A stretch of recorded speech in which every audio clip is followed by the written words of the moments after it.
Okay, so we have your story about how you got into music, but what made you decide to be a producer, not to be someone who does vocals, but to make the production itself? For me, what happened was I used to go to studios back in the day. We never used to have type beats, So it's either you buy a beat from producer or you download it. But back in the day, when you download a beat, it's like everyone in the world has it because there were no type beats back in the day. You know what I'm saying? So you find that you go in a studio, you pay for that beat, you pay for the studio time, but the song that doesn't come out the way I would really want it to come out. You know what I'm saying?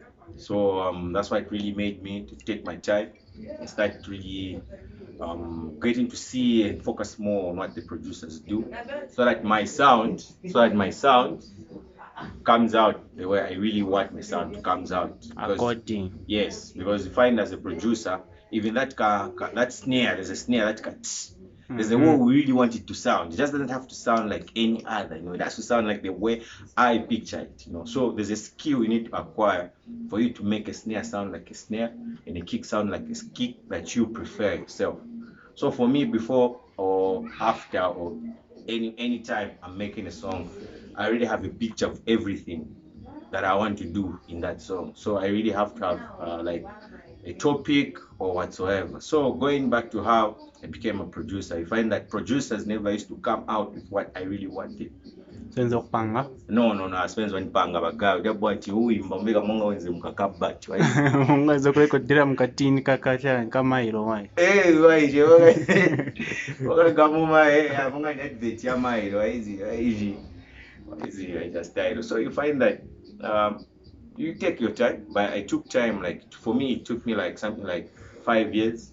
But in that 5 years, I had beats, I had like enough beats or even 1,000 beats. So there were times people used to come get beats from me, people buy beats from me. And by the time I realized where it went out that Golden makes beats. So people already called me a producer. So being a producer, I never wanted to be a producer, but fine, you can record people, you can make beats, you know, people can come over, you can make sound for those people, you know what I mean? So that's how I became a producer. But unfortunately for me myself, I just want to be an artist. I make sound for me.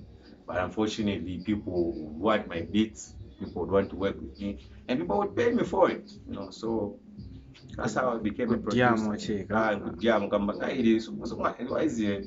That until now. So on a scale of 1 to 10, how difficult is it to teach yourself how to produce music from scratch? Like I can put it like at a 7. Yeah, from a scale of 1 to 10, I can put it at a 7.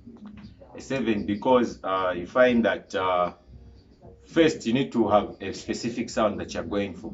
Because if you're going to make what everyone is making, music changes every day. So today there's this hit, other day there's that. So lero zaimba monga uyu, izadde kuzabwera uzaimba monga uyu. I don't want to say names. Kwakamba chape as long Lero as uzaimba monga ati yo maps yapapeseka ati yachinja kwa kuandise malebanizi futi malebanizi futi ati akwala skin ati ndanyuza mugaji naye maimobo ashitonga maimvera maningi pa Facebook status ya pa magero ati chani that same song, me say. So manje iwe unfortunately uza imba chani because things are changing every day. But for me, I just make something that I'm comfortable with and that my fans like. Or fani ni omozi, ni fani na hivi. As long every nyimbo yanga zaimbe zambira musha, kodindi pia on 5 quarters anipa. Inchine 9 zambira musha tina fani na kuimba futi zaimbira. Mwaona ka. So for me, I do it as I can just be short and call it a trend setter. Bimba che vanyo vesivili. So in mandeka che monga ine che. Olo America, olo Africa, I sound like me, Hoodrichgold. That's who I sound like. So that's the main thing. all right.